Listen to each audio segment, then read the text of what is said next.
Oui, je veux dire un mot dans ce débat qui m'intéresse, comme tous les débats qu'on a, mais qui m'intéresse à la fois comme, évidemment, comme secrétaire national du parti et comme président du parti de la gauche européenne. La question qu'on débat sur ça, c'est qu'est-ce que c'est et comment que construire une alternative sur ces enjeux. Moi, je voudrais faire deux remarques. La première, c'est que quel que soit le chemin qu'on prenne, notre bataille sur ces questions, sur toutes les questions du changement en France, aujourd'hui, il est indispensable de la mener en même temps et en permanence au niveau national, au niveau européen et même au niveau international. Aucun changement ne sera possible si nous ne changeons pas à la fois les rapports de force en France, en Europe et au-delà, on le voit bien avec la question des migrants, plus largement au niveau international. Toute tentative ou toute illusion, en vérité, de contourner ce problème-là, nous mettra dans la difficulté. Des camarades disent si nous étions au pouvoir. Oui, justement, si nous étions au pouvoir, nous serions encore plus devant le défi de créer des solidarités européennes autour de la France, dans l'Europe, et pas en cherchant à s'en extraire, en étant dans le travail de solidarité avec les forces européennes.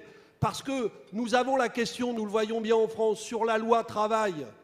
Nous avons besoin de rapports de force élevés pour gagner cette bataille. Eh bien, toute bataille, quelle qu'elle soit, a fortiori pour reconquérir du pouvoir sur l'argent, nécessite des rapports de force élevés. Nous pensons parfois, peut-être, devant la difficulté de la tâche, que peut-être il y a une route un peu détournée, comme certains disent, un plan B. Soit dit entre nous, nous ne sommes pas les seuls à avoir des plans B, parce que les autres en face en ont des plans B. Ils en avaient un avant le vote, l'arrivée au pouvoir de Syriza pour essayer de les faire plier. Et quand Syriza a fait monter le rapport de force, ils en ont inventé d'autres pour mettre dans la difficulté les camarades de Syriza qui, comme l'a dit tout à l'heure Panos, continuent à se battre dans des conditions extrêmement difficiles. Eux aussi savent s'adapter à la situation. Ce qui importe, nous, c'est que nous soyons conscients qu'il n'y aura pas de bataille gagnée sur le changement chez nous si nous ne menons pas maintenant la bataille pour créer des rapports de force européens.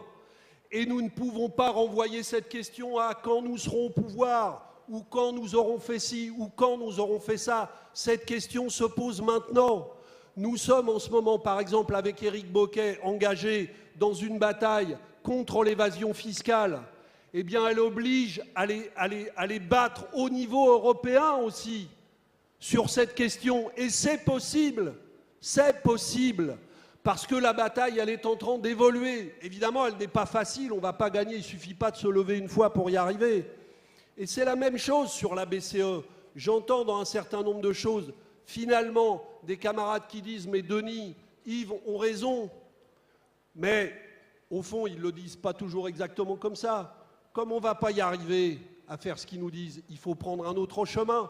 Mais on est obligé d'y arriver à ce que disent Denis et Yves. Il faut affronter ces enjeux-là, comme nous sommes capables dans la loi travail d'aller nous affronter au plus dur du pouvoir du CAC 40, parce que c'est à ça que nous sommes en train de nous affronter. Donc moi, je veux dire juste cette chose-là. Bien sûr que la bataille est compliquée, bien sûr qu'elle nécessite un haut niveau de rapport de force, et personne ne nourrit la moindre illusion sur ça. Mais ce que je veux dire, c'est que dans la construction de cela, nous devons affronter la bataille européenne. Et ne nous trompons pas, nous avons le même problème au niveau européen qu'au niveau national. Des forces disponibles considérables existent.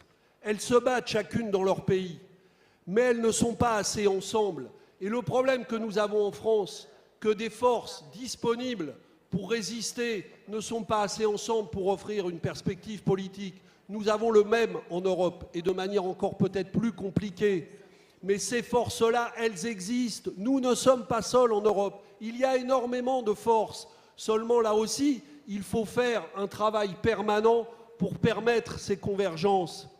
L'intervention de Declan tout à l'heure, le secrétaire général du Sinn Féin, ne croyons pas que ce travail de convergence entre nos forces relève de la spontanéité. Il y a du travail politique, des discussions politiques derrière tout ça, parce que les forces que nous avons à rassembler sont issues de cultures politiques parfois très diverses. Eh bien, ce travail-là, moi, c'est le message que je veux passer, parce que je sens parfois le débat sur ces questions empreint de trop de scepticisme. Ces batailles-là, contrairement à ce qu'on dit trop souvent, comme beaucoup d'autres, nous pouvons les gagner, mais nous les gagnerons à une condition: considérer qu'il n'y a pas de détour avec la question du rapport de force en Europe et que nous devons mettre cette question au centre de nos objectifs politiques.